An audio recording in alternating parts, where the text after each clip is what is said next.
Sejam todos muito bem-vindos. Iniciamos aqui o nosso primeiro talk show da história do Líderes Lendários. Para mim é um momento muito marcante, porque eu estou aqui com ninguém mais, ninguém menos do que um empresário que está liderando o LinkedIn aqui em Portugal. Tem mais de 210 mil seguidores, seus vídeos têm mais de 60 milhões de visualizações.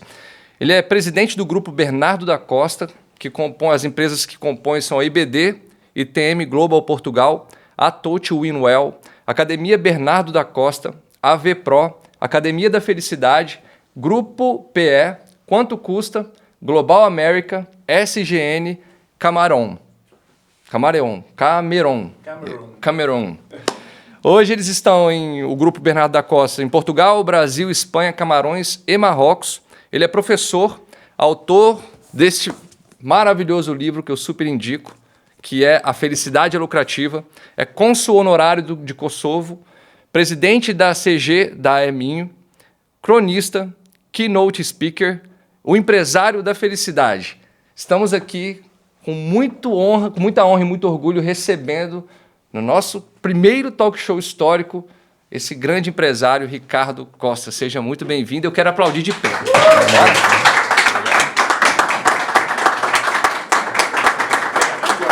Seja muito bem-vindo. Eu já estou há mais de um ano tentando esse encontro. A Lu me acompanha, minha esposa. Até o líder ele sabe disso, porque você é uma referência não só para mim, mas para todos nós, como ser humano e como empresário. E hoje nós queremos aqui, a ideia desse bate-papo é entender a sua história, conhecer você nos pormenores, o que fez você se tornar essa pessoa, esse empresário, esse líder, esse pai de família, esse ser humano que trouxe a alcançar esses resultados, que te fez chegar nesse nível de resultados que você chegou. E a gente quer começar mesmo do começo. Nós aqui, a maioria de nós aqui somos empreendedores, né? E investimos em nossos negócios, na sua maioria, na cara e na coragem. A sua história é um pouco diferente. Você já veio de uma família de empresários, já teve isso culturalmente estabelecido no seio familiar, né? Mas eu quero entender como foi isso desde o princípio para você, Ricardo Costa, o empreendedorismo e os outros segmentos da sua vida. Como você se comunicou isso desde o início da sua carreira, vamos dizer assim? Antes de mais, obrigado. Obrigado, Andrei. Obrigado a todos por estarem aqui hoje. É um gosto enorme. Sei que foi difícil, andamos aí com algumas dificuldades de agendamento. Eu tenho andado muito tempo fora do país devido à presença internacional do grupo e também porque, já vamos falar disso, um dos meus hobbies, ou o meu principal hobby, é mesmo viajar. É mesmo viajar, conhecer o mundo. E o mundo é muito aquilo que eu sou hoje também. O mundo que eu conheci é muito aquilo que eu sou hoje. Respondendo à tua pergunta, eu pensei, quando disseste começar desde o início, pensei que íamos começar ali do Hospital de São Marcos, que agora já não existe, agora é o Hotel Vila Galé. Portanto, eu nasci onde é o Hotel Vila Galé, era a antiga maternidade do Hospital de Braga. Portanto, as pessoas da minha geração normalmente nasceram todas ali era o Hospital de São Marcos. Portanto, nós agora temos um novo hospital aqui mais deste lado da cidade. Nasci numa família fabulosa, com um apoio constante que existia dos meus pais, claro, mas dos meus tios, dos meus primos, com quem eu convivi muito. Eu até aos 11 anos fui filho único, portanto, durante muitos anos eu pensei que não ia ter irmãos e, portanto, os meus primos eram os meus amigos mais próximos. Algo que me marca muito na infância foi o campismo. Eu fiz muitos anos campismo ali em Viana do Castelo, no Inatel, no Cabedelo. Isso traz muitas memórias, as primeiras brincadeiras, a liberdade, que é algo que eu prezo muito hoje. Eu tive essa liberdade no campismo, eu saía da relota às 8h30 da manhã, voltava ao 12h30 para almoçar, saía às 2h, voltava às 8h da noite. Os meus pais não sabiam onde é que eu estava, não havia telemóveis, não havia forma de comunicação. Eu tanto podia estar no campo de futebol a jogar, como podia estar na piscina, como podia estar na praia. Algo que hoje é quase impossível nós darmos isso aos nossos filhos, porque somos inundados de notícias, tanto da Globo como da CMTV, de tragédias e, portanto, isso limita a liberdade também que nós damos aos nossos filhos, e eu próprio era incapaz de o fazer hoje com os meus, ou fui incapaz, mas eu tive-a. E isso foi muito importante para mim, essa liberdade, essa confiança que os meus pais tiveram em mim, de me permitir, durante mais de 8 anos, todos os fins de semana, entre março e outubro, e as férias de verão todas, eu sentir essa liberdade. E quando penso nisso, e quando penso naquilo que sou hoje, essa liberdade que eu tive também faz muito parte daquilo que eu sou hoje.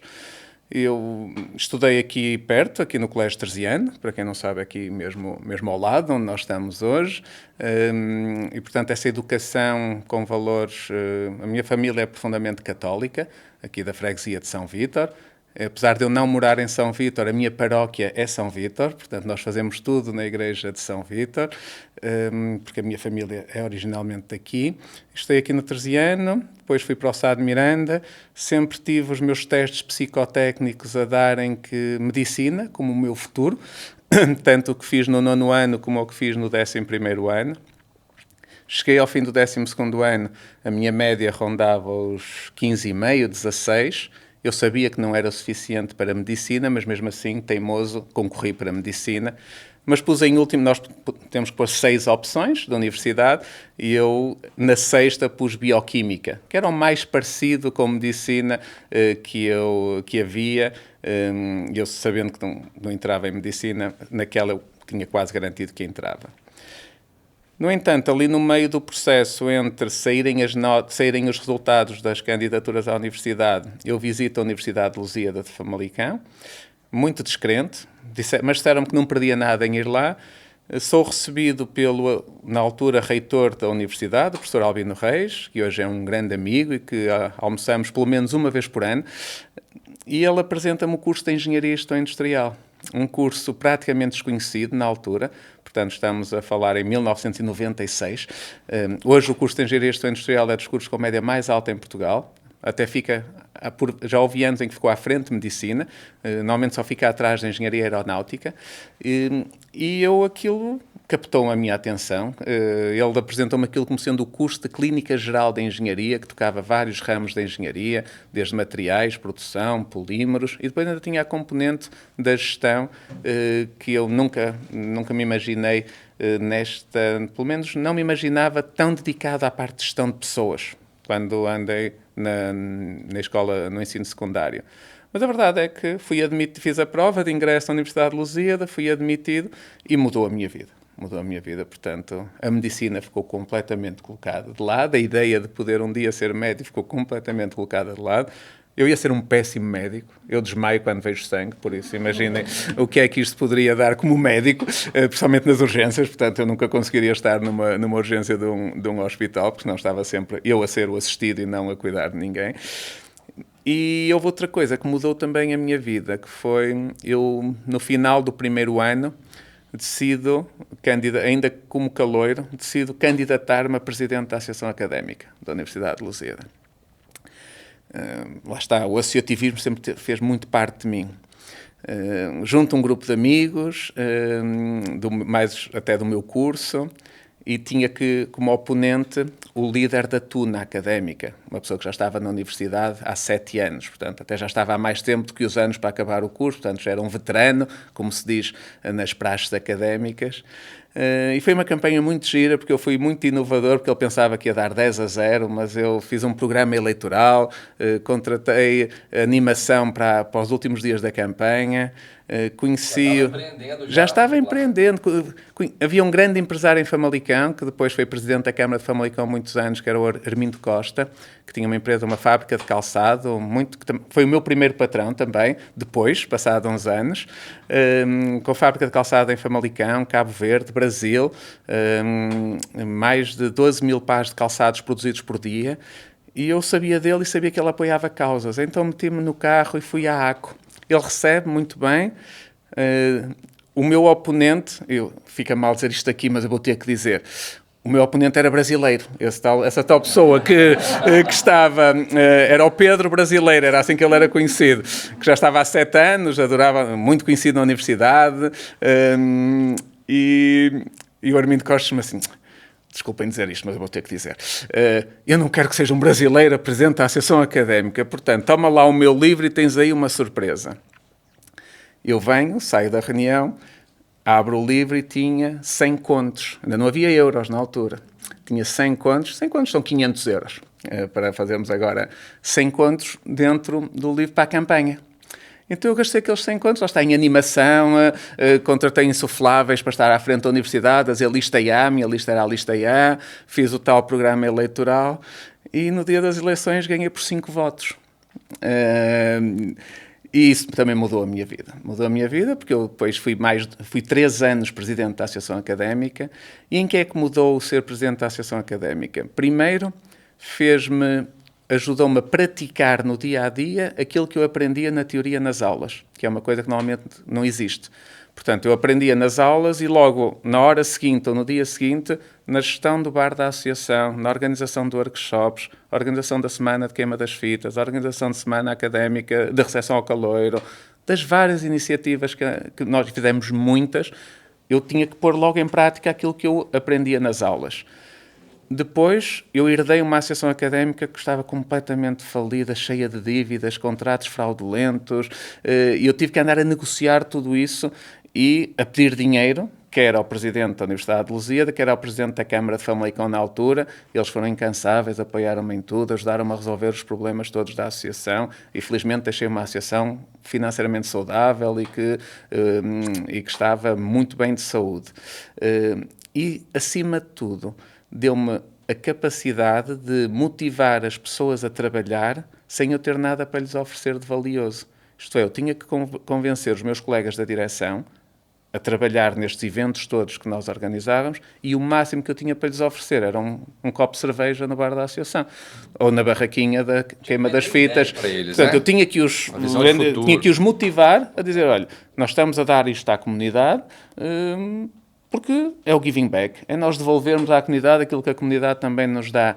Isso foi muito importante depois para o resto da minha vida e por isso é que eu gosto sempre de referir à Associação Académica, porque foi mesmo muito importante. Aliás, às vezes convidam para eu ir abrir sessões de anos letivos em universidades e os professores não gostam quando eu digo isto, mas eu digo sempre, a associação foi se calhar mais importante que o curso. Para mim, na minha vida académica, ser presidente da Associação Académica foi mais importante do que... foi muito importante todos os conceitos que eu aprendi, mas eu costumo dizer, isso está no Google, está no ChatGPT, a informação está tão disponível hoje que os conceitos teóricos, as hard skills, nós conseguimos adquiri-las. A experiência, a vivência, viver os problemas, viver as situações só mesmo com a prática. Não há inteligência artificial, não há automatismo que nos consigam dar isso. E, portanto, a associação foi mesmo muito importante. Eu, como disse, eu terminei o curso e fui trabalhar para esta fábrica de calçado, do arquiteto Armindo Costa, que se também tornou um amigo, e os filhos dele, a Paula e o Mito. Fiz lá o meu projeto de fim de curso, acabei o curso, fui lá trabalhar, e no final do ano havia ali uma proposta para eu ir para Cabo Verde, para a unidade de Cabo Verde da IACO. Mas eu sabia que o meu pai tinha a esperança que eu entrasse na empresa da família. Na altura era só uma empresa de instalações elétricas, não havia grupo. E eu pesei, nessa altura também é uma parte importante, eu entrei em janeiro de 2002 no Grupo Bernardo da Costa. E eu em agosto de 2001 tive um burnout.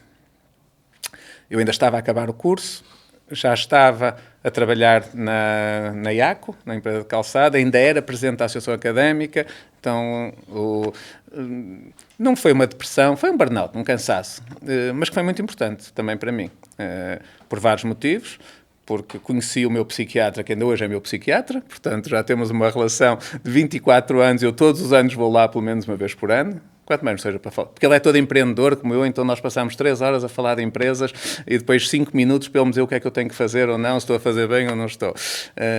E eu falo nisto porque tem que deixar de ser tabu falar em questões de saúde mental. Ir ao psiquiatra é tão normal como ir ao ortopedista ou como ir ao médico de família, é mais uma doença que nós podemos ter, mas que no mundo empresarial muitas vezes ainda é visto como tabu, dizer que se tem problemas de saúde mental. Não, eu tive e eu continuo a tomar medicação, por isso tenho. não faz ser melhor nem pior, não faz, simplesmente é algo que nós temos que controlar. Mas para mim foi importante porque me deu a capacidade de perceber o meu corpo, perceber os sinais, e ao longo destes anos foi se calhar das minhas maiores aprendizagens, perceber os sinais que o corpo nos dá e com isso nós adequarmos a nossa vida. Eu às vezes sinto o corpo a dizer, pá, estás a abusar, estás a exagerar, estás a fazer viagens a mais, estás a meter em projetos a mais, para, abranda, relaxa, passa tempo com a família, dedica tempo a ti. Isso foi muito importante para a gestão depois da minha vida. Você entrou no mundo do empreendedorismo por acidente. Não porque o médico não seja um empreendedor. Não existe muito essa cultura do médico achar que ele é um empreendedor, embora seja, né? Mas meu melhor amigo, ou um dos meus grandes amigos, é médico e é um empreendedor brutal. Ele é anestesista, mas também tem clínicas de gastroenterologia, é presidente de um clube desportivo, é empreendedor por natureza e é médico. Portanto, toda mas profissão, a maioria, né? a maioria não é. Cara, A maioria não é. E nesse período que você ia para a medicina e de repente foi para uma área da parte de engenharia, teve alguma pressão na parte da família de te direcionar para participar do grupo, na época não era o grupo, né? Para entrar na empresa, aprender a trabalhar na empresa, ou você, como desde sempre foi livre, seus pais te deram muita liberdade, também teve essa liberdade de escolha? Eu pergunto isso porque hoje, pelo menos na minha geração, a gente tem muito desafio dos pais quererem determinar o que os filhos vão fazer. E isso faz as pessoas perderem muito tempo e serem felizes com aquilo que fazem, né? Porque não é decisão deles. Como foi essa parte desse processo na sua história? Que o meu pai tinha o desejo que eu seguisse com a empresa da família, mas nunca me pressionou a seguir a empresa da família, de todo. Pelo contrário, sempre me deu total liberdade para eu ser aquilo que quisesse, sabendo eu que ele tinha esse desejo. E eu, com os meus filhos, faço exatamente a mesma coisa. A minha filha, durante muitos anos, foi bailarina profissional, dos 8 aos 15 anos. Viveu fora de casa 3 anos, dos 10 aos 13 viveu em Leiria pelo balé, pelo sonho de ser bailarina. Com a pandemia deixou de querer ser bailarina e agora está a estudar para a medicina, por isso, e é o que ela quiser.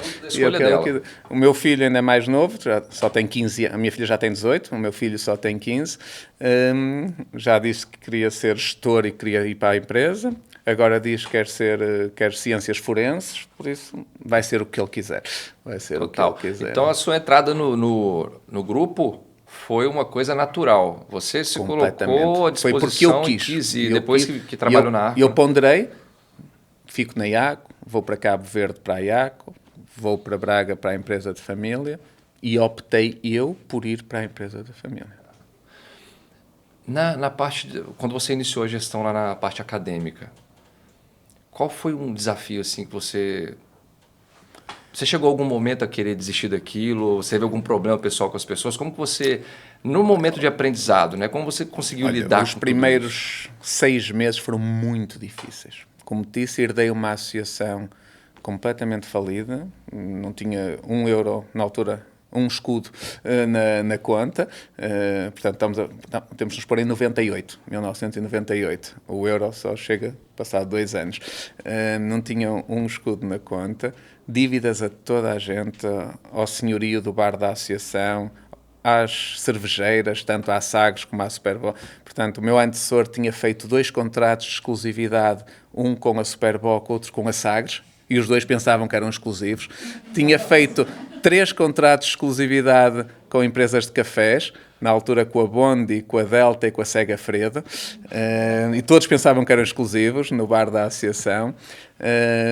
Cartas, como disseram há pouco, ainda chegam cartas aqui a esta instalação, não é? Eu recebia cartas na Associação de Credores a toda a hora, ameaças, e esses primeiros 6 meses foram muito desafiantes. E eu comecei a fazer algo que eu hoje digo que é um dos segredos quando se tem muitos desafios para se enfrentar. É tratar um de cada vez. É como nós mudarmos de casa e termos que transportar a mobília para outra casa. Só sai um móvel de cada vez. Se nós tentarmos vir com 2 móveis, não vamos passar na porta. E nestas situações foi o que eu optei, com 20 anos. Ainda não tinha 20.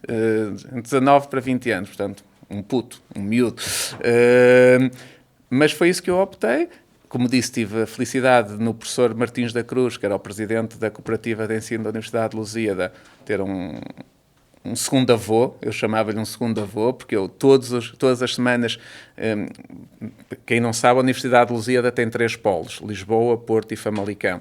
E o professor Martins da Cruz estava sediado em Lisboa, na Junqueira, vinha à terça-feira ao Porto e a Famalicão. Mas quando vinha cá estava sempre com muita gente atrás dele. Então o que é que eu fazia? Metia-me no carro, ia todas as semanas a Lisboa, à Junqueira, para estar com ele 1 hora, 2 horas, sozinho, e normalmente vinha sempre lá com alguma coisa que queria. Normalmente era dinheiro. Normalmente era dinheiro. Dinheiro. Mas olha, paguei a indenização à Sagres e ficámos só com a Superboc. Na altura chamava-se Central Ser e Unicer. A Central Ser era a dona da Sagres, a Unicer era a dona da Superboc. Eu tinha um familiar que é dono dos cafés Tenco, então falei com ele ficou a Tenco e paguei a indenização às outras 3 empresas de cafés. E pouco a pouco foi resolvendo os problemas da associação, ao mesmo tempo organizando a primeira semana da queima das fitas. Foi um desafio enorme, sem experiência nenhuma, ter que contratar bandas, organizar espaço, bares, tudo. Por isso, foi um desafio. Mas foi muito importante para a minha vida. Muito, muito, muito importante para a minha vida. Dentro desse processo, você pegou algo que já estava em andamento, estava um contexto trágico e você teve que reverter. Teve algum momento, dentro de alguma das suas empresas mesmo, já falando de empresa, que aconteceu algo similar nesse sentido? Ou alguma empresa que o grupo entrou como sócio e isso aconteceu? Quais são as medidas assim que você faz, principalmente quando você entra em uma empresa que o grupo entra para consertar ali o que está acontecendo, né? Você pega uma cultura já instalada, você já pega um time que já está atuando ali de acordo com o contexto da outra negócio. Como que vocês fazem essa adaptação e quais são as ações necessárias assim desde o princípio para que essa situação possa ser revertida? Aconteceram várias, mas a mais marcante, portanto, é importante dizer, quando eu entrei no grupo Bernardo da Costa, na Bernardo da Costa, só vi essa empresa, era uma empresa com 45 anos de atividade. Portanto, mais que em andamento, mais com cultura organizacional. Eu quando entrei, a grande maioria dos colaboradores tinha-me visto nascer, andou comigo ao colo, acompanhou toda a minha infância, a minha juventude. Em 35 pessoas, 11 eram da família. Tinha o meu pai, 3 tios e 5 primos. E, portanto, como ia a dizer ao início, quando estava a falar desta fase, eu cometi os erros todos possíveis e imaginários. Primeiro porque eu fui a primeira pessoa licenciada a entrar na universidade. E pensei, eu sou mais inteligente que eles todos. Erro crasso. Não. Depois pensei, eu vou mudar tudo isto. E não tive a capacidade de entender que se uma empresa já estava há 45 anos a trabalhar, porque estava a fazer muita coisa bem. E então, os primeiros 3 meses, eu andei a bater com a cabeça e a criar tensões em todo lado. Até que eu próprio e o meu pai também me disse, se calhar não estás aí pelo melhor caminho. Então, eu mudei completamente de estratégia. E disse, não, eu vou ser mais um. E então, andei 2 anos, quase 2 anos, a fazer tudo aquilo que as pessoas faziam.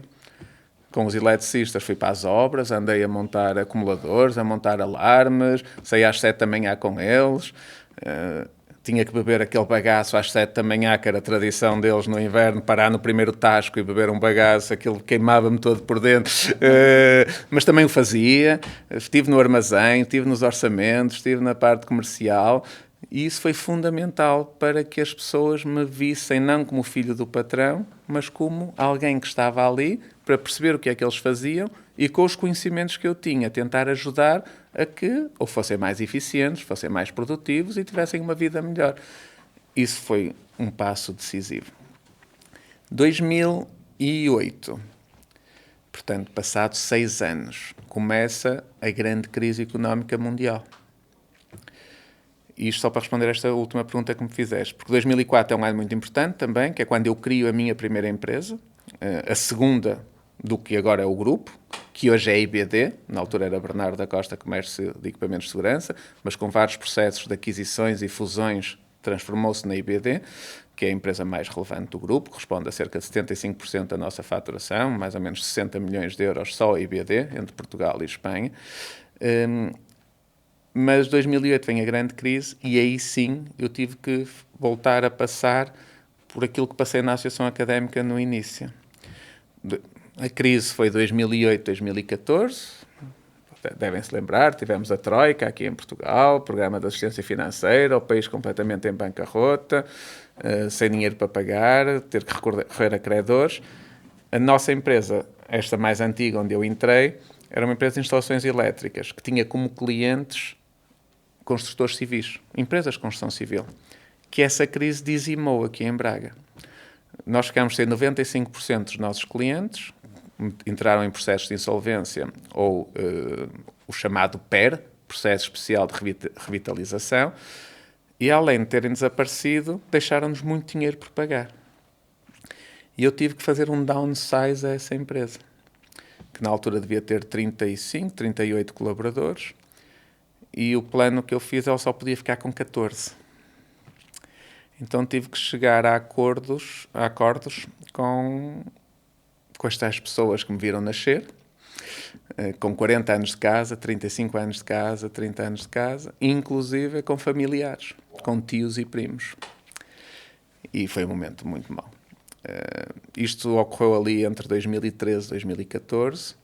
Eu liderei todos esses acordos, nunca precisei de um advogado ao meu lado, fui eu e a pessoa, mas são situações muito difíceis, estamos a mexer na vida das pessoas.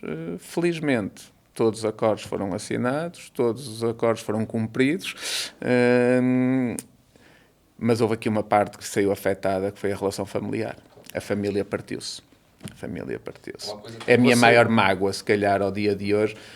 Eu hoje não teria feito de forma diferente, porque não havia forma diferente de o fazer, mas a verdade é que a família partiu-se e houve familiares meus que não entenderam o que foi feito. Apesar de nós termos cumprido com tudo aquilo que acordamos, com os valores que acordamos, foi tudo cumprido nas datas em que foram acordadas, e acredito que foi muito, muito difícil. Eu penhorei-me eu dei avais no banco até não poder mais. Portanto, se corresse mal, a minha vida estava completamente destruída, porque nós não tínhamos dinheiro, portanto, tive que ir à banca, e a banca só aceitou emprestar com o meu aval, pondo eu todos os meus bens em causa, mas cumprimos, e isso foi um processo que me marcou também. Mas como é que se faz? Transparência, autenticidade, honestidade e não ocultar nada. Isso serve para mim hoje. Por isso é que eu digo que a transparência é fundamental na comunicação. Nós ocultarmos coisas. Não, quando nós somos transparentes, as pessoas entendem que estamos a fazer aquilo que tem que ser feito. Podem não gostar, são coisas diferentes. Podem sentir que aquilo não vai ser positivo para elas, são coisas diferentes. Mas pelo menos sentem que há autenticidade, genuinidade e transparência e verdade naquilo que nós estamos a dizer. A decisão difícil faz parte da liderança, né? Nós, se quisermos ver toda a gente feliz, como dizia a frase, vendemos gelados. E pomos toda a gente feliz. É isso. Ser gestor, ser líder, não é para ter toda a gente feliz. Essa história nós não temos um departamento da felicidade para ter toda a gente feliz. A tirania da felicidade não existe. Nós temos que tomar decisões difíceis, muitas vezes.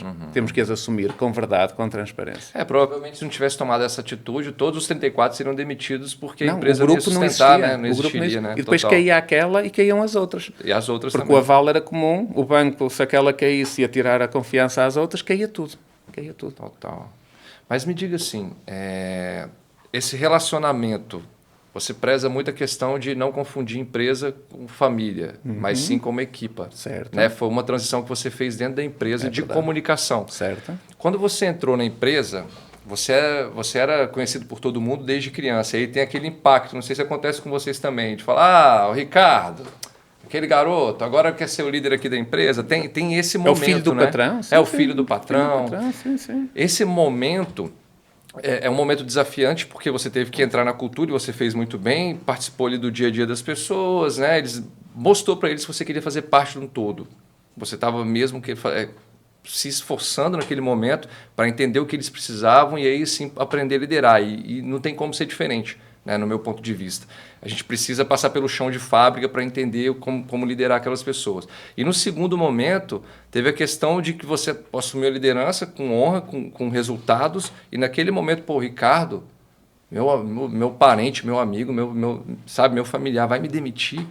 São dois contextos diferentes, mas que demonstram a grandeza de um líder ali, tanto do momento de você descer para entender e depois você ter que tomar decisões difíceis, mesmo que cause relacionamentos, né? Problemas de relacionamento. Ao que você dá essa coragem sua de desafiar? A sua coragem de tomar essas decisões, sabe? E as decisões de integrar a equipe. Isso é uma coisa sua? Isso você aprendeu nessa sua história acadêmica? Ou você tem mentores que sempre caminharam com você te direcionando nesse sentido? Uma excelente questão e que me faz até refletir um pouco. Eu, mentores, nunca fiz mentoria. Mas fiz mentoria sem se chamar mentoria. O que é que eu quero dizer com isto? Se houve coisa para mim fundamental, desde que entrei no mundo profissional, foi ter alguns almoços e jantares com empresários que eu considerava de referência. Alguns até cuidado para serem meu avô, mas pai de certeza. E esses almoços e esses jantares foram fundamentais para mim. Não eram mentorias, porque primeiro eu não estava a pagar, segundo eu não lhes pedia para ser, mas eu aprendi tanto nesses. E lembro-me de 3 ou 4, ser António da Casa das Lâmpadas, ser Costa da Nortécnica, infelizmente esses dois já morreram. O professor Albino Reis, que era o reitor da Universidade de Lusíada, que ele era empresário, além de ser reitor era empresário, ele tinha uma empresa que era a Senertec, e essas pessoas iam-me dando... iam partilhando vivências, experiências, e eu ia absorvendo. E sempre que tinha que tomar alguma decisão, lembrava-me de como é que essas pessoas que para mim eram referência tinham agido em momentos mais ou menos semelhantes. E isso foi moldando a minha forma de ser. Para mim, o que foi sempre muito, muito importante era eu chegar à noite, deitar a cabeça na almofada e estar de consciência tranquila. Que, com a informação que eu tinha tomado a decisão mais correta e mais justa, tendo em conta aquilo que era o interesse da empresa. Não o meu interesse pessoal, mas o interesse da empresa, o interesse do grupo, da equipa. E isso, para mim, é fundamental.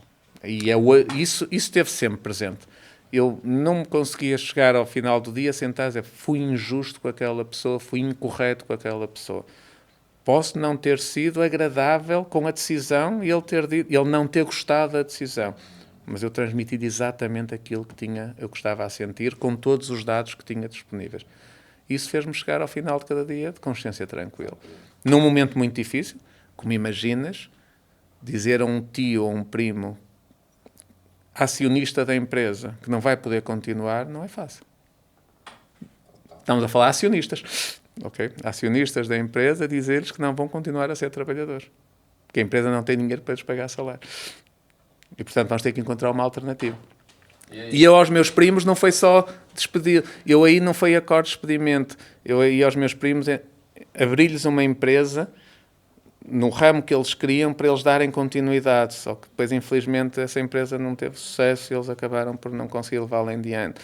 Mas tentei tudo para ser o mais correto com o que tinha disponível. Mas foi muito traumático, muito traumático.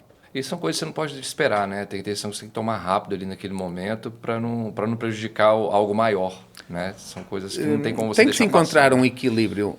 Eu detesto procrastinar. Para empurrar com a barriga normalmente nunca dá bom resultado.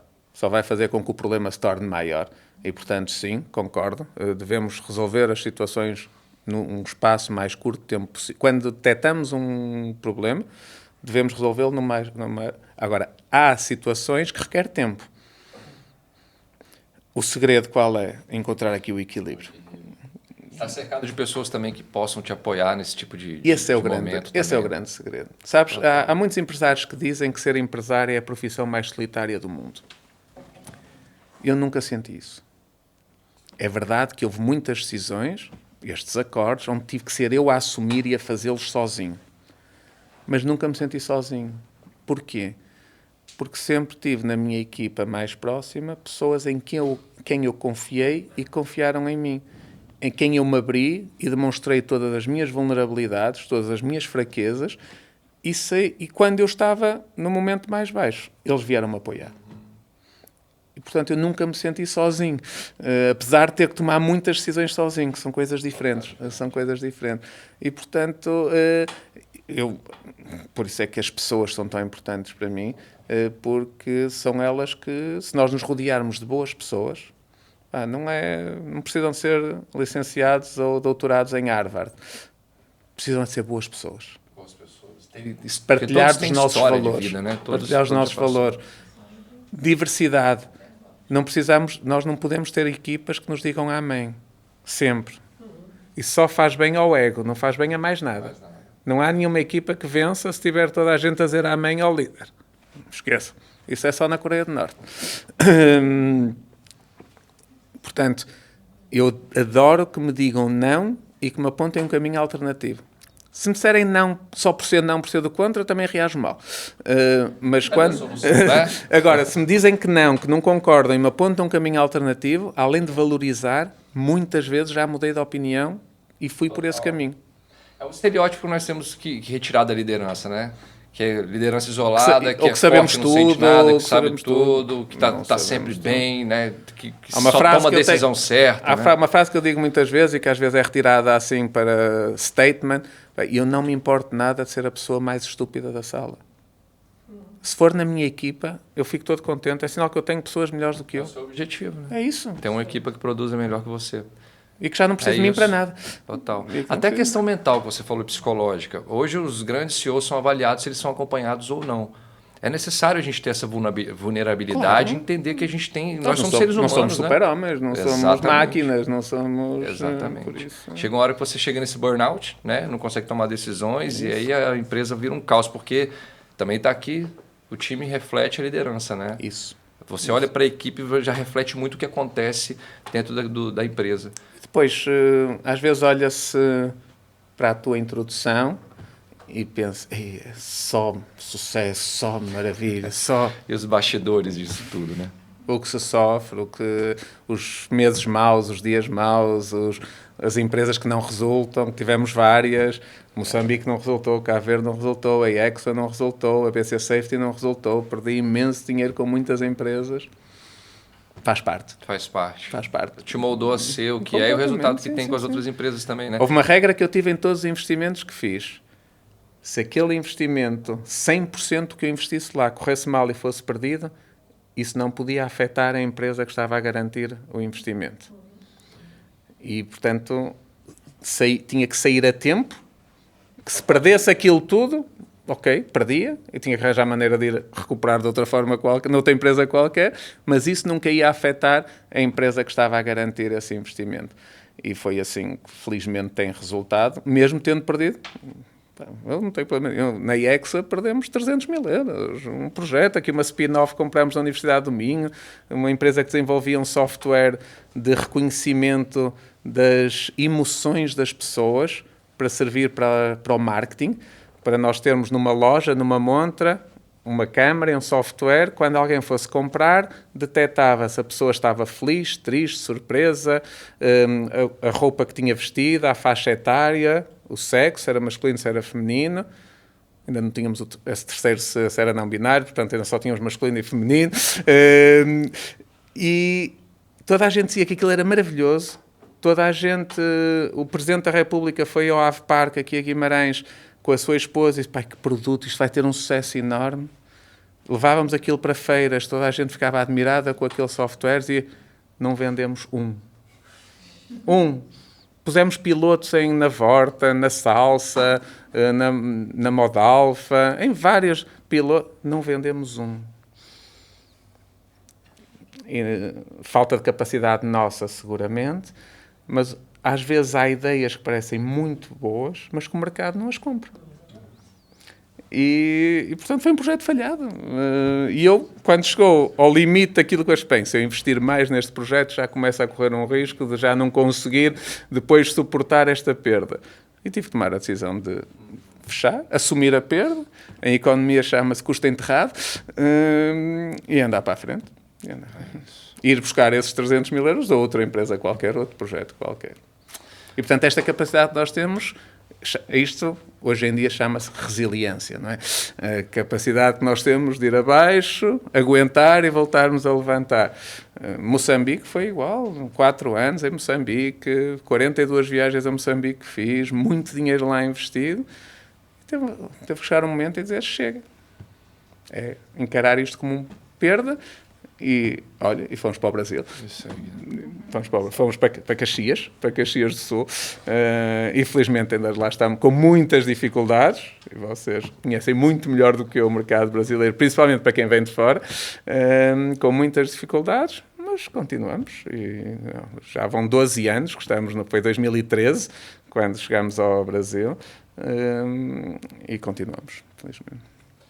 Vou fazer uma pergunta mais pessoal e uma coisa que para nós é interessante escutar. Talvez você não tenha respondido essa pergunta ainda, mas se você fosse um imigrante brasileiro em Portugal e fosse empreender, começando do zero, qual seria a estratégia do Ricardo? Ora bem, eu já fui imigrante em vários países.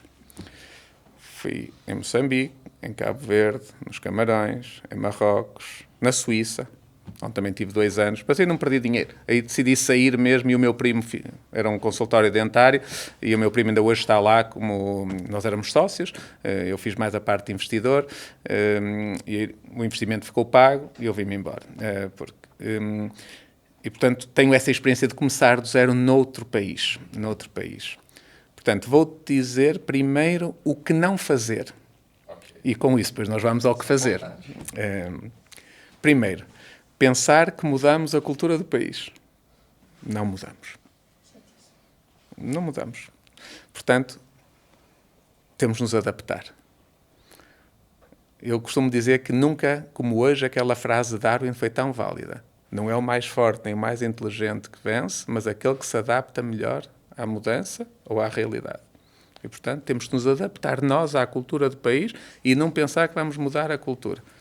E acho que isso é válido também em Portugal para os brasileiros.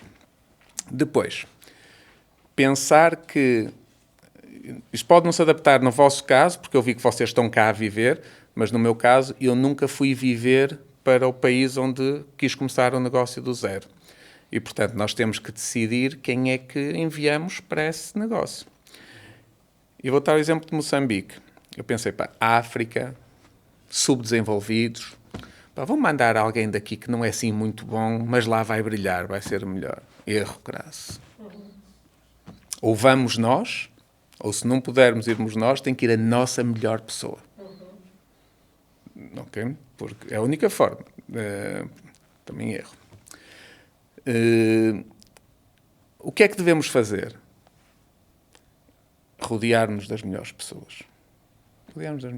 Eu só consegui entrar em Espanha, e hoje Espanha, como disse há pouco, é o nosso maior mercado.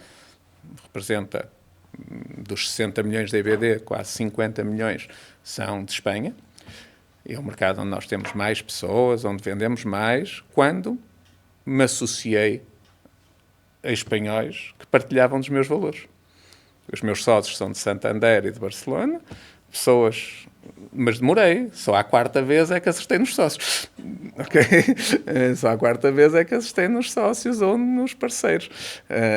Felizmente já estamos desde 2007, portanto já são 8 anos e já passou muito tempo, portanto se fosse para enganar um ou outro já nos tínhamos descoberto e foi a única forma. E lá está. Eu tinha 100% da BC Segurança. Hoje tenho, acho que é 23% da IBD. Sou muito mais feliz, ganho muito mais dinheiro, tenho muito mais capacidade de crescimento, porque me associei a pessoas que partilham dos meus valores, temos mais ou menos o mesmo entendimento da vida e em 8 anos nunca nos chateamos. Nunca. E já tivemos momentos de tensão. Onde se não houvesse esta partilha de valores, já nos tínhamos chateado. Mas como em 8 anos resolvemos todos os momentos de tensão, com frontalidade, verdade, transparência, e isso é fundamental. Portanto, o meu conselho, não tentem mudar o país, nós somos, para o bom e para o mau somos assim, venham vocês, ou alguém que vos esteja muito, muito próximo e em que vocês confiem plenamente, e rodeiem-se de boas pessoas cá.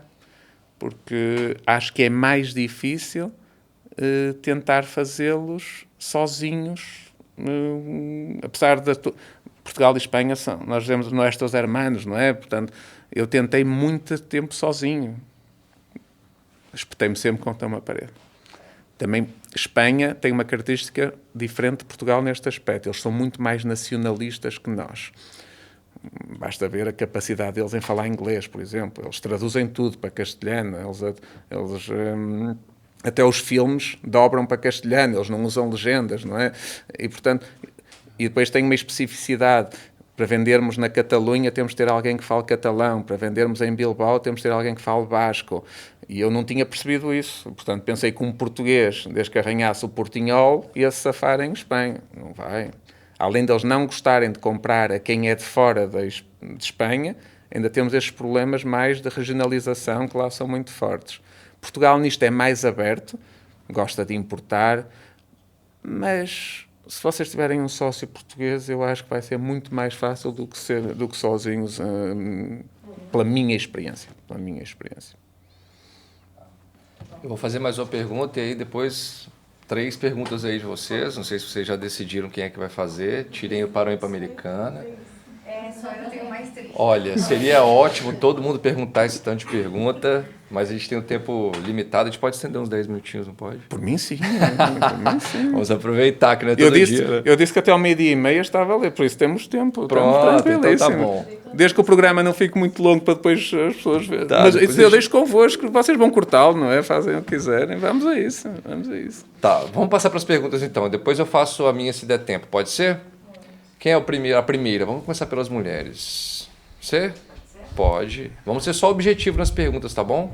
Por favor. Pega o microfone ali, hoje. Por favor.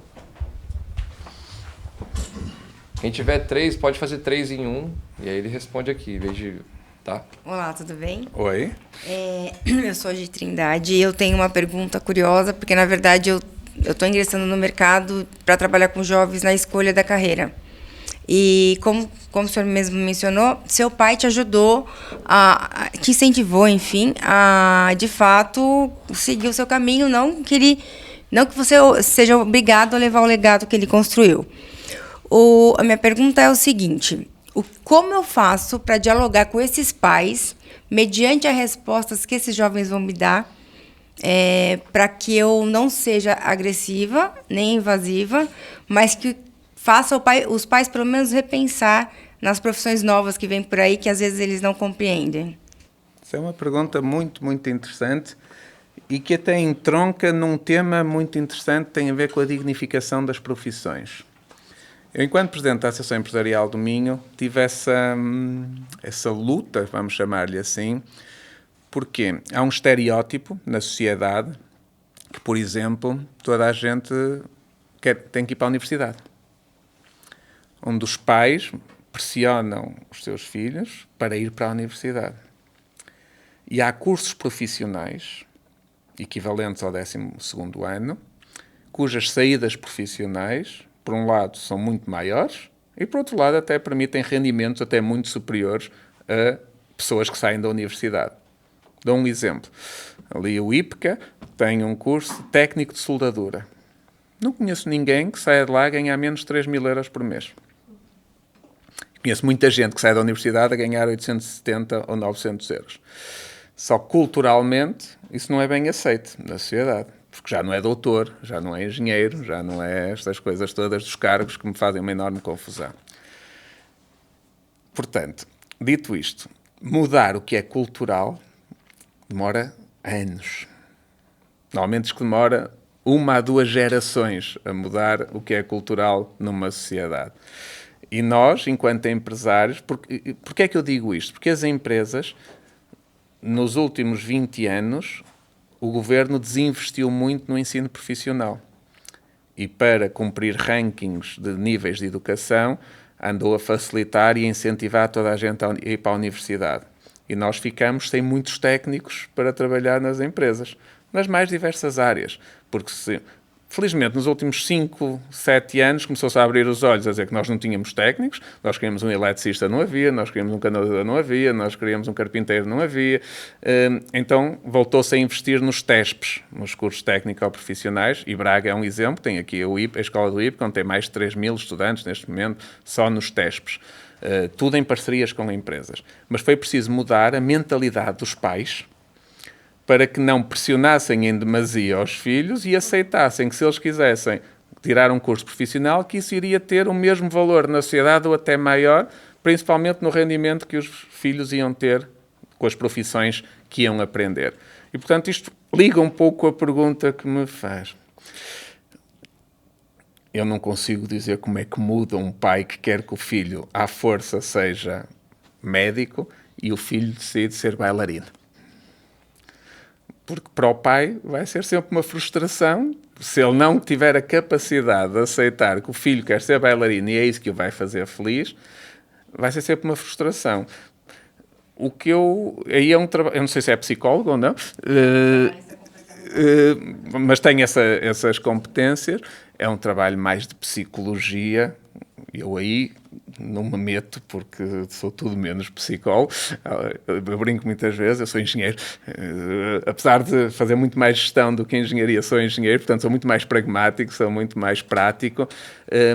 Mas é uma questão de fazer perceber aos pais, primeiro, que o que é importante é que o filho seja feliz. Claro que, e agora isto pode não parecer muito correto dizer, mas eu já cheguei a uma idade onde digo tudo aquilo que penso, como vocês já perceberam. Às vezes também temos que pôr no papel dos pais. E hoje em dia, esta nova geração tem muitas ilusões. E algumas ilusões é preciso dar banhos de realidade.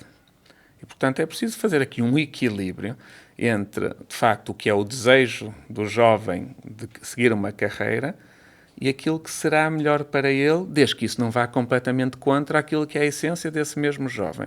Mas às vezes é preciso conseguir este equilíbrio e os pais, normalmente, têm uma coisa que não se pode tirar, que é a experiência de vida e conhecimento. E, portanto, também não se pode ir contra os pais e dizer, tens que deixar o teu filho ser o que ele quiser. Tem que se deixar, mediante certas circunstâncias. Também há a teoria de deixá-lo espetar-se para ele depois perceber que eu é que estava certo. Se conseguirmos evitar que alguns erros sejam cometidos, vamos tentar ter este equilíbrio. Eu sou muito do centro, eu não gosto de extremos. Portanto, é tentar encontrar este equilíbrio entre o que é o desejo do jovem e aquilo que o pai acha que é melhor para o jovem. Normalmente no meio está a virtude. Já me deu um bom caminho, já cortei um bom caminho. Obrigada. Obrigado. Próximo, G. Primeiro, é uma honra, um prazer estar aqui com Obrigado. vocês e te ouvir. Já me trouxe muitos insights, muito aprendizado, foi incrível.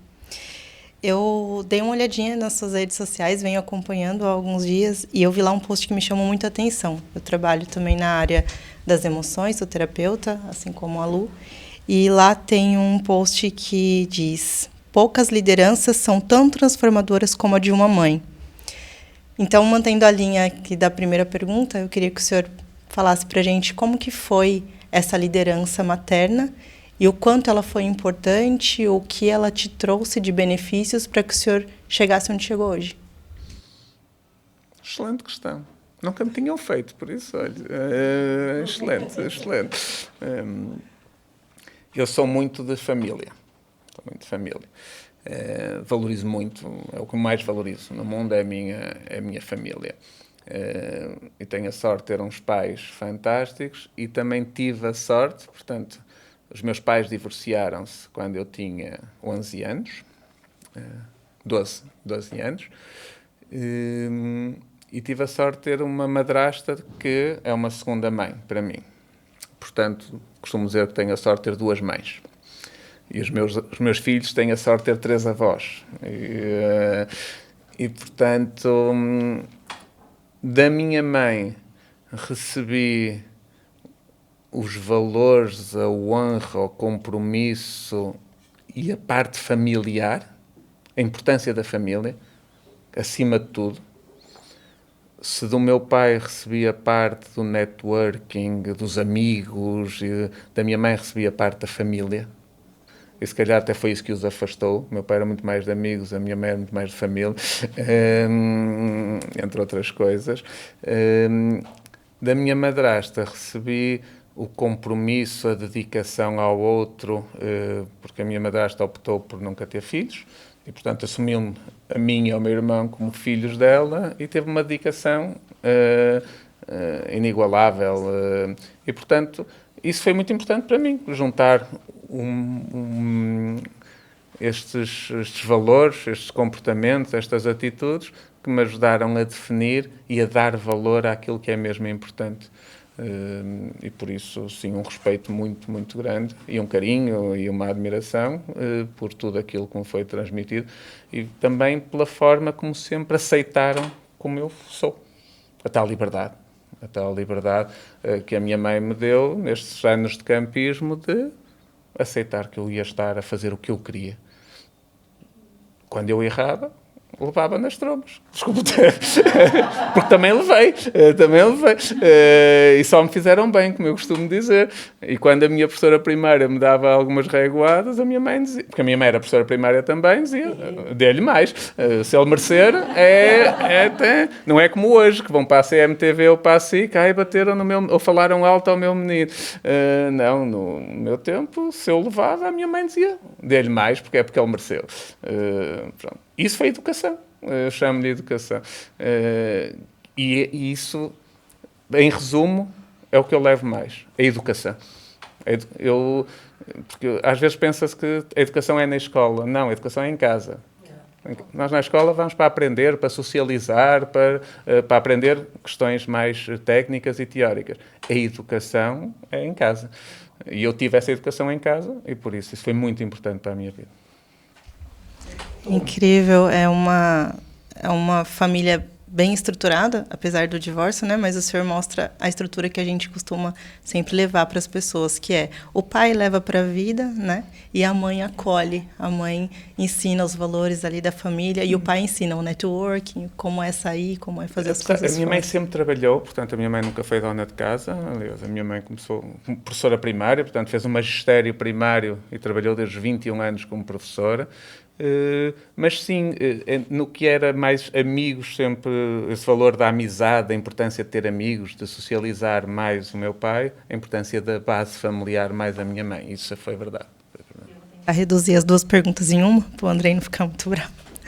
Mas o senhor falou de vários desafios que enfrentou ao longo da jornada toda, inclusive de um burnout vindo de muito trabalho. E também falou sobre essa dedicação e esse valor muito ligado à família. Como o senhor lida com isso? Como o senhor lida? Qual é o maior desafio para o senhor como empresário de sucesso que tem emocionalmente, de saúde mental? E como que o senhor lida com esse maior desafio e a conciliação entre família e trabalho? Essa é uma dificuldade muito, muito grande que a gente tem atendido. A parte da saúde, como eu disse, fui aprendendo a escutar o meu corpo. Isso é fundamental. E há momentos onde o meu corpo começa a dar sinais, seja com acordar de manhã meio tonto, alguns sinais que eu vou percebendo, ou a meio do dia ter assim umas pequenas quebras, eu disse, bem, estou a abusar. Por isso está na altura de eu abrandar o meu ritmo e fazer outra coisa que não seja trabalho. A partir dos 40 anos, portanto há mais ou menos 6 anos, 6, 7 anos, eu percebi que nunca mais iria perder um momento familiar por causa do trabalho. E disciplinei-me. É tudo uma questão de prioridades. Eu costumo dizer que a nossa vida é feita de escolhas. Nós, às vezes, é para nos desculparmos, dizemos que isto é obrigatório. Se é obrigatório, se nós decidirmos que é obrigatório. Uma coisa são compromissos. Se nós assumimos um compromisso, vamos fazer tudo para honrar. Hoje tinha o compromisso de estar aqui, podiam-me surgir 20 coisas que eu tinha o compromisso com o André para estar aqui. Mas se me surgisse uma emergência médica familiar, eu ia dizer ao André, aquilo era a prioridade para mim.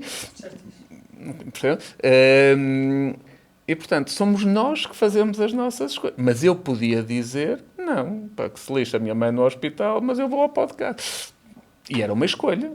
E, criticável ou não, era a minha escolha. Portanto, a nossa vida é feita de escolhas. Nós é que a maior parte das vezes arranjamos desculpas para ficarmos bem com as nossas escolhas. E dizemos que, não, esta escolha tinha mesmo que ser. Não tinha nada, tinha que ser porque nós decidimos que tinha que ser. Okay? Ou porque a sociedade acha bem que se escolha assim. Também pode ser isso, porque há muita gente que vive só de acordo com os padrões da sociedade e não de acordo com os padrões de si mesmo. Que é tal falta de liberdade que eu costumo dizer. só uma à parte. Outro dia estava a dar... Posso me estender um bocadinho? Não posso? Outro dia estava a dar uma conferência em Moçambique e eu falo muito de liberdade nas minhas conferências. E digo sempre que o maior conceito de liberdade, o que eu mais gosto é nós pensarmos, sentirmos e dizermos exatamente a mesma coisa. E em Moçambique deram um outro conceito de liberdade, que eu achei uma piada enorme, que é: liberdade é nós escolhermos a prisão onde queremos estar. Mas faz sentido. Porque todos nós temos as nossas prisões. Vamos escolher a que queremos. Seja no casamento, nos amigos, no trabalho. Prisões em sentido figurado. Mas é isso mesmo. Também é liberdade.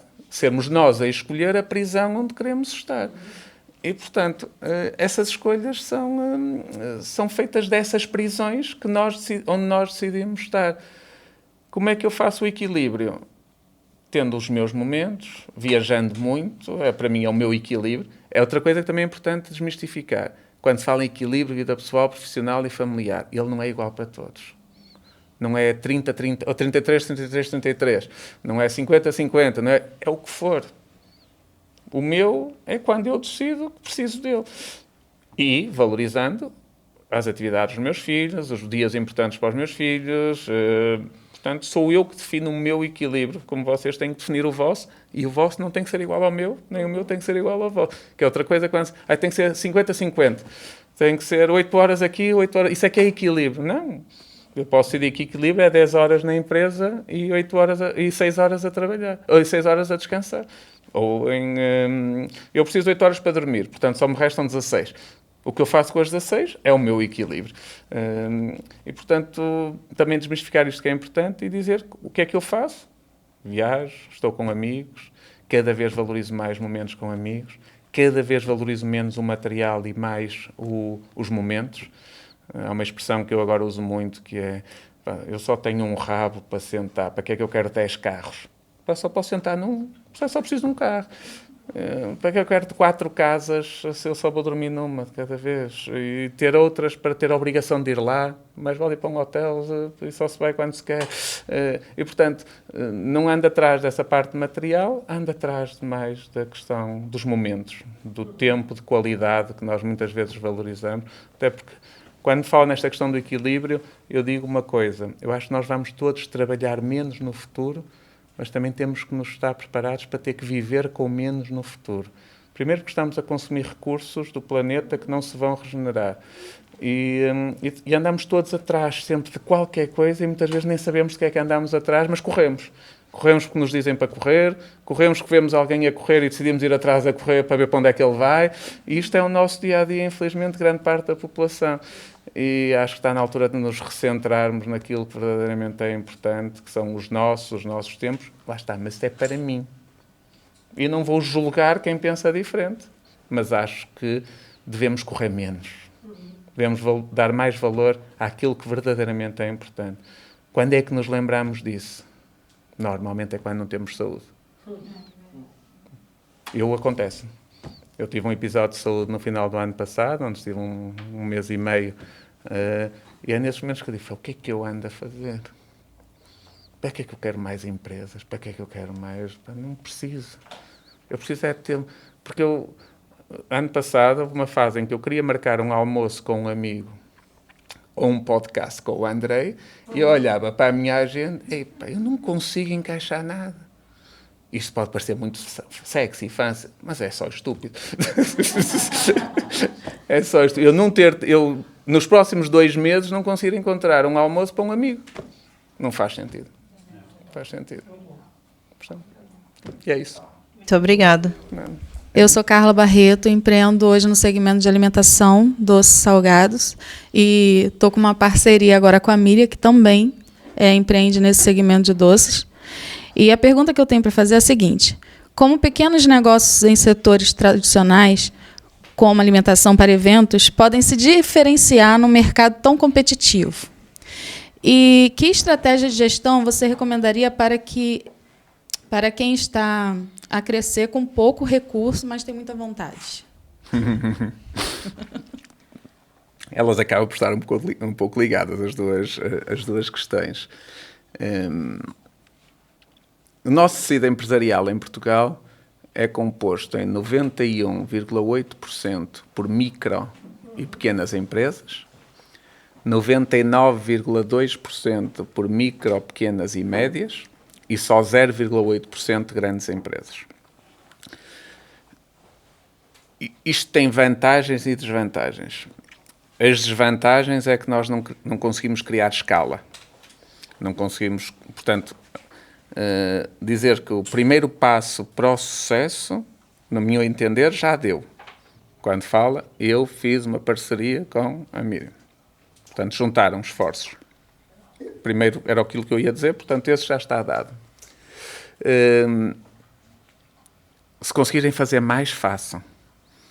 Outsourcing, eu sou muito adepto ao outsourcing. Nós não temos que fazer tudo dentro da nossa empresa. Porque quando tentamos fazer tudo dentro da nossa empresa, não vamos ser especialistas em nada. E, portanto, se nós conseguirmos ter especialistas a fazer uma série de coisas que eles fazem muito melhores do que nós tentar internalizar isso dentro da nossa organização, fantástico. E, portanto, se puderem optar por externalizar alguns serviços, seja o marketing, o que for, é outro conselho que dou. Deixar os especialistas fazer aquilo que eles sabem fazer muito melhor que nós, só com aquela coisa, não, se eu tiver isto dentro da minha empresa, eu controlo. Opa, esqueçam o controle. O que vocês querem é aquilo que é entregue. Isto faz-me lembrar as horas de trabalho. Eu quero lá saber quantas horas trabalham os meus colaboradores. Eu quero saber o que é que eles me entregam ao final do dia. Se eles fizeram aquilo em 3 ou em 8, é problema deles. Eu quero que eles me entreguem aquilo. Cabe-lhes a eles entregar no mínimo o espaço de tempo possível. E se puderem estar na praia o resto do tempo, para mim está fantástico.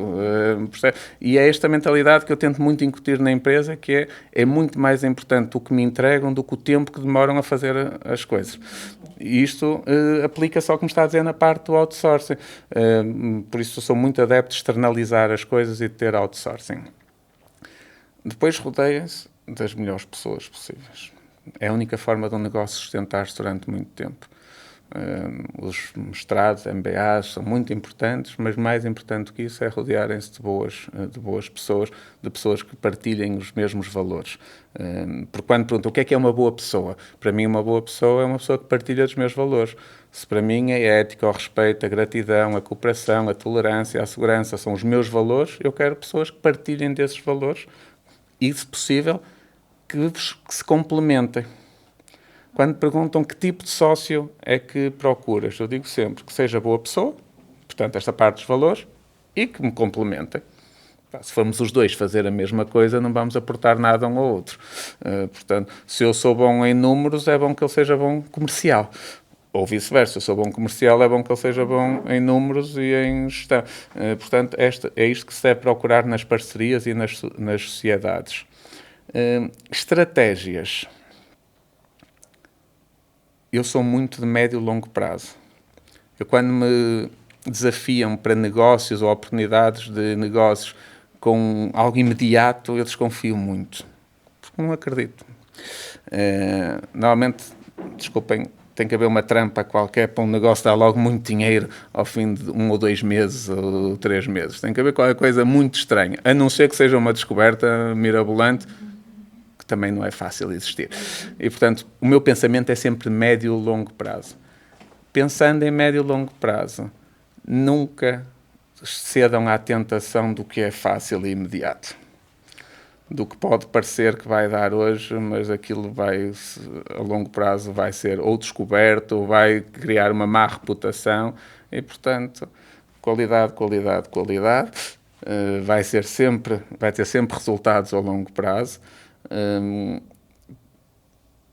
Mas também ter a capacidade de perceber aquilo que eu disse há pouco naquele meu exemplo de onde eu me espetei a cumprir e perdi 300 mil euros, que é, se há alguma coisa que vocês acreditam muito não estiver a ser aceite, se vocês acreditarem mesmo muito, tentem perceber porque é que não está aceito, mas às vezes é importante saber que não está a ser aceito, é porque não está a funcionar e, portanto, vamos mudar de estratégia e ter essa capacidade e agilidade e não ter a teimosia de persistir numa coisa que não funciona. É fundamental no progresso, para mim, das empresas. Porque muitas vezes nós, como somos teimosos, pensamos que nós é que estamos certos e não ouvimos e, portanto, perceber o mercado. Às vezes fala-se, eu testo planos de negócio. Mas reconheço que eles podem ser importantes em alguns casos. Mas porquê é que eu testo plano de negócio? Nós, num plano de negócio, podemos pôr tudo o que quisermos. E hoje em dia, está a mudar tão depressa, e normalmente as pessoas que fazem planos de negócios são muito rígidas. Então se exigem-se àquilo e não conseguem perceber que está tudo a mudar tão depressa. A sociedade, as transições que nós temos, sejam elas geopolíticas, sejam ambientais, sejam desenvolvimento tecnológico, sejam demográficos, sejam de questões culturais, que essas demoram mais tempo, mas também estão a acontecer com a imigração que está a ocorrer em todo o mundo, e não ter a agilidade de mudar com essas mudanças. Por isso é que os planos de negócio normalmente dão mau resultado. Eu gosto de aprendizagem e erro, aprendizagem e erro, aprendizagem e erro. Foi sempre assim que eu geri a minha vida, e felizmente, com os erros, mas fui aprendendo e as coisas foram correndo bem. Quero ir aqui mais para a parte empresarial. Falaste muito da parte pessoal e parabéns. Também partilho dessa visão. Você disse que perdeu muitas coisas nessa caminhada, e isso é natural. Quando entramos no negócio, as incertezas estão todas lá. Mas eu te vi falar com muita naturalidade. E a gente sabe que muitos colegas nossos perderam a sua própria vida. Eu tenho com esses empresários que perderam o negócio e se mataram. E como é que você lidou com isso? Porque isso foi traumático, por mais que a gente fale que não, querer se blindar. Toda ação tem uma reação e causa um efeito. E qual que é o melhor conselho que você dá para nós? Porque a gente vai errar muitas vezes, isso é verdade. E eu trabalho muito nessa parte do mindset forte, né? E como é que nós construímos esse mindset também leva o seu tempo, não é do dia para a noite. O que você carregou nesse tempo e o que você perdeu, o que te causou? E qual que é o melhor conselho para quem vai empreender e sabendo que pode perder, mas que não perca os valores, a vida e uma série de fatores? É uma excelente questão.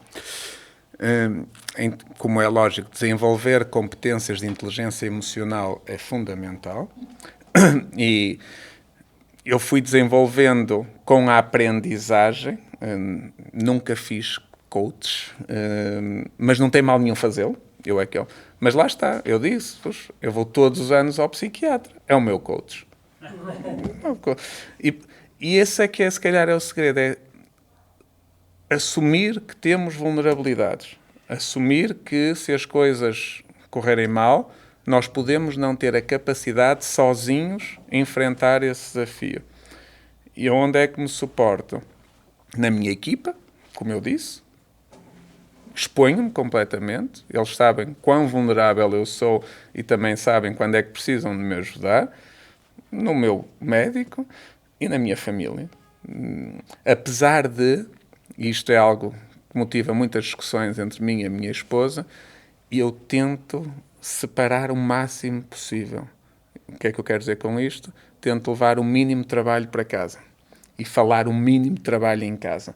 E, portanto, acontece muitas vezes a minha esposa saber de coisas que eu faço profissionalmente quando elas saem na comunicação social. E ela dá-me na cabeça por isso, não é? Porque é que não me disseste? Sou sempre a última a saber. Aquelas coisas que se calhar alguns de vocês também já ouviram. Mas pronto, é uma estratégia minha para eu compartimentar um pouco o que é profissional e o que é familiar, e não viver 24 horas por dia a questão do trabalho. Mas, acima de tudo, é quase como quando nós temos um burnout. O que é que eu acho que leva a que as pessoas ou se suicidem ou se tratem tarde demais? É não assumir que têm um problema. E, portanto, na parte empresarial, quando alguma coisa corre mal, é tentar esconder o problema. E o que é que acontece normalmente? Quando ele sai, já é tão grande, ou noutra gíria, é cavar o buraco, de tal forma que quando damos por ela já não conseguimos sair dele. Portanto, já estamos tão lá no fundo que já não temos forças para vir à tona, vir cá acima. E esse é que acho que é o problema. Porque é que os processos de insolvência em Portugal e os processos de PER têm tão pouca taxa de sucesso? Porque normalmente o empresário só entra em PER ou em processo de insolvência quando já está tudo perdido. E não tem a capacidade de, quando as coisas começam a correr mal, de pedir ajuda. quando pede ajuda, não sei se sabe, a taxa de recuperação, portanto, na crise de 2008, 2014, Portugal foi buscar o Chapter 11 aos Estados Unidos, que é algo que funciona muito bem nos Estados Unidos. Portanto, uma empresa está em dificuldades, reconhece que está em dificuldades, recorre ao Chapter 11, durante um período de tempo ninguém a pode atacar, ninguém pode pedir a insolvência dela, ela desenha um plano de... um plano de recuperação, e a taxa de sucesso do Chapter 11 nos Estados Unidos até é muito elevada. O PER foi desenhado com base no Chapter 11 dos Estados Unidos. A taxa de sucesso do PER em Portugal é inferior a 1%. Porquê? Porque lá está, a mentalidade em Portugal é que só se recorre ao PER quando já está tudo, desculpa o termo, tudo lixado. Já quase não há nada a fazer. E é isso que é preciso mudar. E isto leva-me a falar de outro tema. E porquê? Porque em Portugal, eu vou falar de Portugal, que é a realidade que conheço melhor, errar e falhar é criminalizado pela sociedade. Alguém que falha uma vez é logo rotulado de falhado. Um empresário que tem um negócio e esse negócio corre mal é logo um empresário falhado aos olhos da sociedade. Isso é um erro brutal. E isso, portanto, esse estigma, esse preconceito leva a que o empresário vá até à última para reconhecer que falhou, para reconhecer que errou. E quando vai até à última, normalmente já não há nada a fazer. Para não assumir perante a sociedade, perante a família, perante os trabalhadores, que as coisas não estão bem. E aí já não há nada a fazer. E depois leva a esses extremos que falou e que nós sabemos que existem, infelizmente, de pessoas que, em desespero, ou cometem crimes ou se suicidam. É isso. O que é que eu acho? É não reconhecer que se tem um problema. Para reconhecer que se tem um problema, nós temos que ter uma autoconfiança forte. Temos que ser confiantes. E perguntam-me, isso ganha-se ou nasce-se com ela? É um mix dos dois. Acredito que a partilha também, né? Quando você está com um problema, levar isso para um lugar seguro. Eu acho que também isso faz muita diferença. Te dá outra visão. Vou partilhar algo mais pessoal. Eu hoje falo com muito mais desprendimento e confiança do que falava, por exemplo, há 3 anos atrás. Mas porque o que vivi na vida com o falecimento do meu irmão me fez ganhar este desprendimento. Porquê? Pior do que o que eu vivi já não vou viver. Portanto, o resto tudo se resolve. E, portanto, também são às vezes episódios traumáticos na nossa vida que nos moldam e que nos fazem ver o mundo de uma forma diferente. Às vezes pelos piores motivos, como é o caso. Mas é tudo isto que depois somado constrói o nosso ser, não é? Agora, há tanta literatura, tanta partilha, nós é que por vezes temos tudo à nossa disposição, não queremos aceitar e pensamos que a nossa verdade é que é a verdade absoluta. E isso acredito que se trabalhe com coaches, com psicologia. Eu não quero entrar porque não sou especialista todo, mas acredito que se possa trabalhar, e por isso é que grandes líderes mundiais, todos eles, têm coaches, eles falam abertamente sobre isso. Lá está. Eu não tenho coach formal, mas tenho muitos coaches. Tenho a minha equipa, tenho o meu psiquiatra, tenho uma parte da minha família. Com isso também me leva a pensar que nem tudo é tão mal como parece, né, Ricardo? Nunca é. Perfeito. Nunca é. Esse é que acho que é o grande segredo. É nós relativizarmos. Foi, se calhar, dos processos mais importantes da minha vida. Foi relativizar. E aí o mundo que eu conheci foi muito importante. Se eu vi tanta fome em África, tanta desgraça, eu vou ficar chateado porque um cliente não me pagou. Não, vou mandar para o advogado. O advogado vai tentar cobrar. E eu não vou pensar mais naquilo. Mas eu antigamente passava meses ali, porque é que ele não me paga? Porque a desgastar-me. Enquanto estava a fazer isso, não estava a fazer algo que era produtivo. Estava-me a desgastar a mim próprio. Mas depois pensei, há pessoas a morrer de fome, há pessoas que estão neste momento em Gaza, como toda a gente sabe que estão. Vou estar eu chateado porque um cliente não me paga. Opa. Depois eu estive no Vietnã, apesar de eu ser católico, mas eu respeito muito o budismo. E dos princípios do budismo é o karma. E eu acredito muito no karma.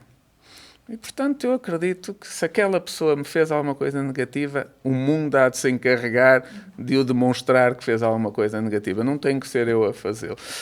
E, portanto, são ferramentas que eu utilizo para ter uma vida mais leve, mais vocacionada para aquilo que é positivo, que é produtivo, que é prazeroso, e deixar aquele tempo que nós... Já repensaram o tempo que nós dedicamos a coisas que nós não vamos ter influência nenhuma? Não vamos fazer nada, só nos vamos desgastar, e desgastamos e não vamos ter influência nenhuma ao fim desse tempo todo. E, portanto, por isso é que eu digo que a inteligência emocional hoje é tão importante. E ela treina-se, a inteligência emocional treina-se. Eu não nasci com esta inteligência emocional. Fui treinando ao longo da vida. Se eu o treinei, todos conseguem treiná-lo. Temos é que estar abertos para isso. Obrigado. Hoje? Então, bom, Ricardo, Rudi, eu sou convidado do André, trabalho com Vistage. Ontem a gente teve uma reunião com um pequeno grupo de empresários e CEOs, o Júnior estava lá também, e discutimos nossos desafios.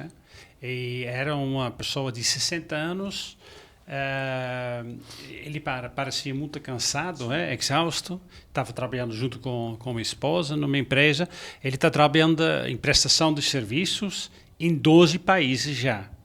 E ele está viajando, e você falou, eu gosto de viajar, mas ele acha que ele vive mais no avião do que realmente no chão. Então, nós discutimos isso e nos chegamos na conclusão para ele: você precisa buscar ajuda. Os filhos não querem entrar mais na empresa. Ele não acha que tem pessoas dentro da empresa que poderia assumir, etc. Então, demos a sugestão: vai procurando, pelo menos em cada país, ou concentra alguns países juntos, pessoas de confiança. E a grande questão dele era: como eu vou achar esse tipo de pessoas? Então, eu queria saber de você já tem essa experiência em vários países, o que você pode dar de dicas sobre isso? Sabes que as pessoas são como os melões. Só depois de se abrir é que se vê o que é que está lá dentro. E nas pessoas é igual. Só depois de as termos ao nosso lado é que nós percebemos efetivamente como é que elas são. Por muitos headhunters, por muitas entrevistas que se façam prévias à contratação, só verdadeiramente quando as temos ao nosso lado é que percebemos como é que elas são. Se eu há pouco vos disse que a relativização foi um dos grandes segredos, eu não gosto muito de falar em sucesso, mas daquilo que consegui conquistar, a delegação foi o outro. O aprender a delegar. Eu até aos meus 30 anos, 35, eu tinha que saber tudo. Não delegava nada, tinha que estar nos e-mails todos, tinha que tomar as microdecisões todas. Isso era só estúpido também, não é? Porque eu percebi que se eu queria uma empresa maior que os meus braços, eu precisava de mais braços. E para ter mais braços eu tinha que aprender a delegar. 3 características para mim são fundamentais para delegar. A primeira: perceber que a pessoa a quem vamos delegar não vai fazer como nós. Não somos nós, é outra pessoa, portanto vai fazer à sua forma. E normalmente nós temos sempre a tendência: tem que fazer exatamente igual a mim. Não é possível, não somos nós, é ela. Cabe-nos a nós definir as linhas orientadoras para onde essa pessoa vai ter a sua atuação. Normalmente essas linhas atuadoras estão ligadas aos valores que nós defendemos. E, portanto, essas são as linhas vermelhas que ela não pode ultrapassar. De resto, é dar-lhe autonomia total para ela fazer as coisas à sua maneira. Segundo, garantidamente essa pessoa vai errar. Porque nós também erramos. Eu erro todos os dias, porque é que eu não hei de admitir que as pessoas a quem eu delego vão errar também. Só erra quem faz. Errar faz parte do processo. Errar é aprendizagem. Pressupõe-se que quem erra aprende, está em vantagem competitiva sobre quem nunca errou. Porque quem nunca errou é porque não fez nada. Se errar 2 ou 3 vezes na mesma coisa já não é um erro, já é uma decisão, já tem que ser encarado de forma diferente. Mas o erro faz mesmo parte. E, portanto, na delegação nós temos que estar preparados para o erro e, em alguns casos, até incentivar ao erro, que é para aprender. E terceiro, há uma grande probabilidade, quando delegamos em alguém, de errarmos. Nós errarmos na escolha dessa pessoa. eu errei. Portanto, e tive que trocar. Quando trocamos, normalmente temos uma tendência para redobrar o controle e a atenção sobre a segunda pessoa, que não tem culpa nenhuma de nós nos termos enganado na primeira. E, portanto, o meu conselho é: tem que dar exatamente a mesma confiança, a mesma autonomia, a mesma responsabilidade à segunda pessoa que demos à primeira. E com esses 3 processos, eu fui construindo a minha equipa, que hoje é a que é, com autonomia total. Eu, em maio do ano passado, deleguei o máximo que podia ter delegado, nomeei um CEO para o grupo, portanto, eu deixei de estar no dia-a-dia da empresa. É a primeira vez em 68 anos que há alguém aos comandos da empresa que não é da família, e estou todo feliz com isso. Estou muito feliz mesmo. Primeiro, porque os resultados são bons, e segundo, porque eu faço aquilo que gosto. E eu já não tinha a capacidade de estar no dia-a-dia da organização. Porque há um grande problema nas empresas familiares. E Portugal tem um grande número de empresas familiares. Nós temos Portugal, mas acho que todo o mundo acaba por ter muitas empresas familiares. E o Brasil também sei que tem muitas empresas familiares, que é o criador, fundador, proprietário, não saber deixar de ser o gerente da empresa. E tem que deixar de ser. Tem que profissionalizar a gestão. Tem que trazer os melhores para o pé de si, que não sejam da família, para a empresa se profissionalizar. E só isso, já nem falo em questões de abertura de capital, que também é fundamental para o crescimento das empresas, para que de facto entre dinheiro que permite, para quem quer ter outros voos, para quem quer ter... Mas uma empresa que está em 12 países já não pode ser o fundador a geri-la. Não pode. Tem que profissionalizar a gestão. E profissionalizar a gestão tem riscos, tem. Pode escolher as pessoas erradas, só tem que estar atento, que é o que eu estou hoje. Eu estou atento a perceber se cada diretor-geral das empresas está a cumprir e está dentro dos tais limites e linhas orientadoras que eu defini. É o meu trabalho. Quando não estiver, tenho que chamar a atenção ou trocar. E esse é... Agora, eu estar no dia-a-dia das empresas todas, é impossível. Impossível. Eu microgerir, impossível. Impossível. Eu tenho que confiar nas pessoas. E nem os diretores-gerais podem microgerir. Os diretores-gerais têm que delegar nos seus diretores de departamento, nos seus team leaders, essa gestão. Okay. Estamos com 1h30, estamos bem, não é? Estamos bem. Nessa situação da empresa ser feliz mesmo, a Lu foi levar... A gente levou um cacto para ele lá na empresa. É verdade. Obrigado. Já agradeci ao André. Agradecer da vida. E a Luana que foi entregar, né? Ela foi recebida lá, ela voltou. Aqui, felicidade funciona mesmo. Como eu fui bem recebida. Ela falou que a pessoa, nossa, que lindo, ele vai adorar esse presente, obrigado. Então, assim, você percebe mesmo no ambiente quem é a liderança. É exatamente esse exemplo. E a gente conseguiu viver, a Lu teve lá essa vez, só que eu tive a oportunidade de outras vezes lá, até conhecer a estrutura, as Bernardettes. Isso. Né, que tem lá também, que são 2 gatas que Três. vivem... 3? 3. São 3 que convivem dentro da empresa e os próprios funcionários cuidam dela, né? A história é bem legal.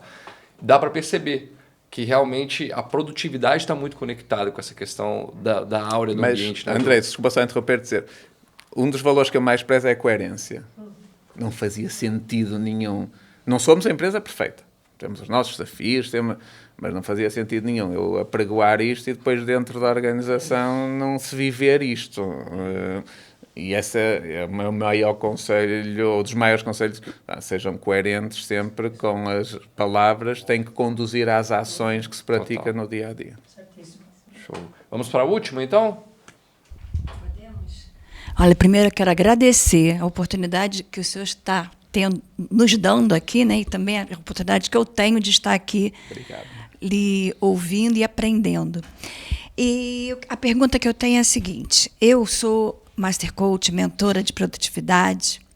E como mentora de organização e produtividade, eu defendo que a organização pessoal e profissional é a base para o sucesso sustentável. Como empreendedor e empresário de sucesso, o senhor considera que a organização foi um fator determinante para os resultados que o senhor alcançou?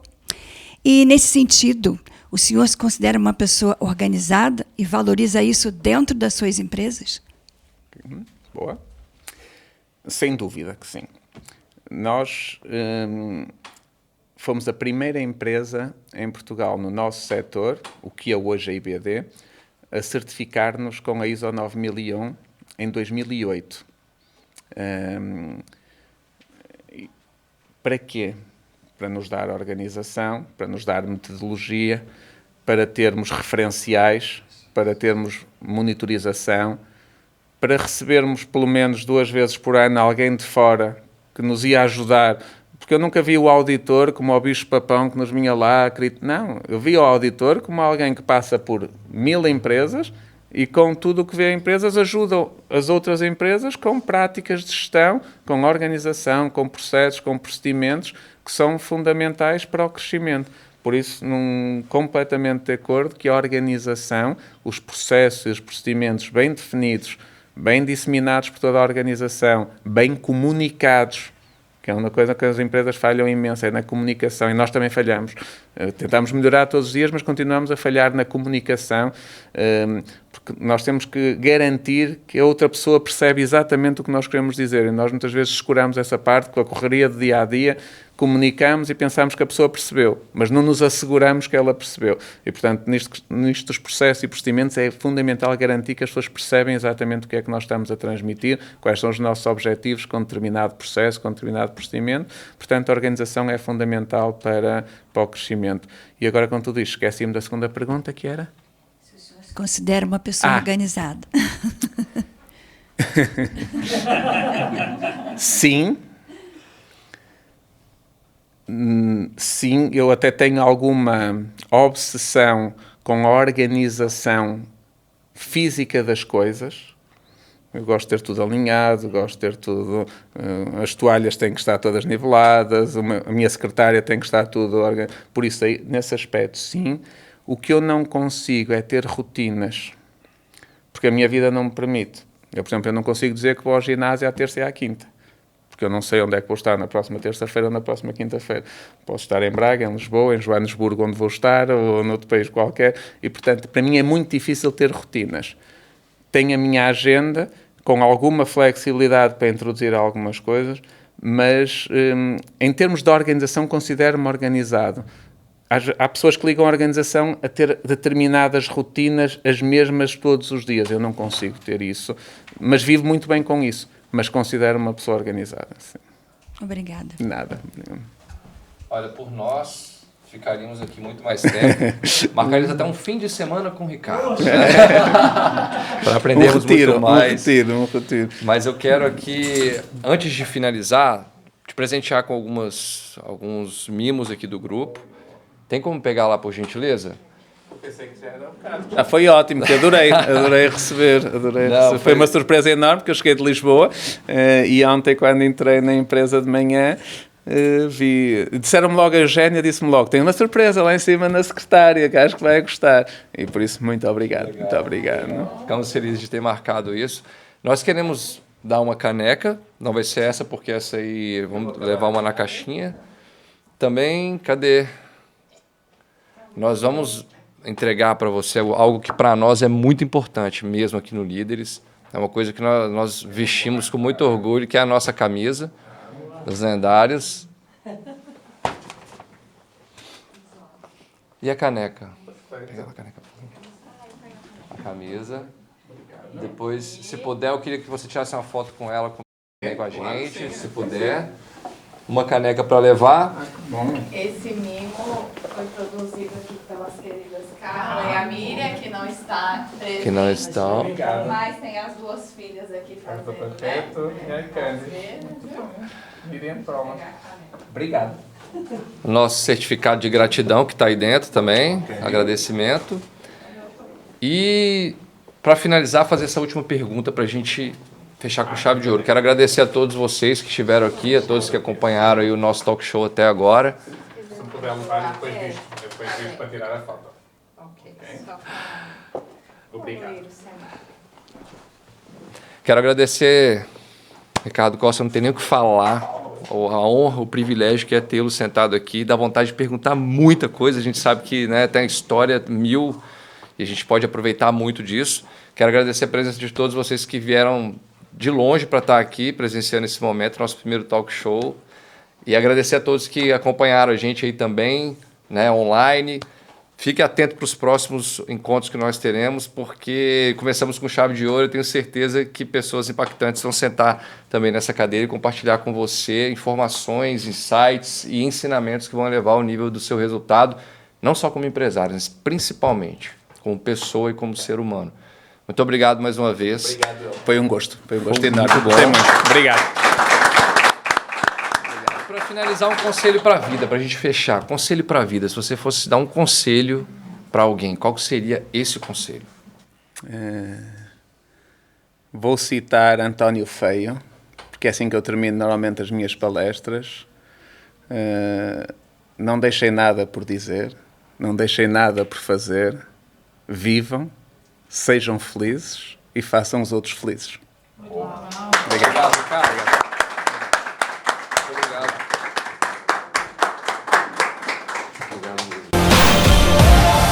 This is how legends are made.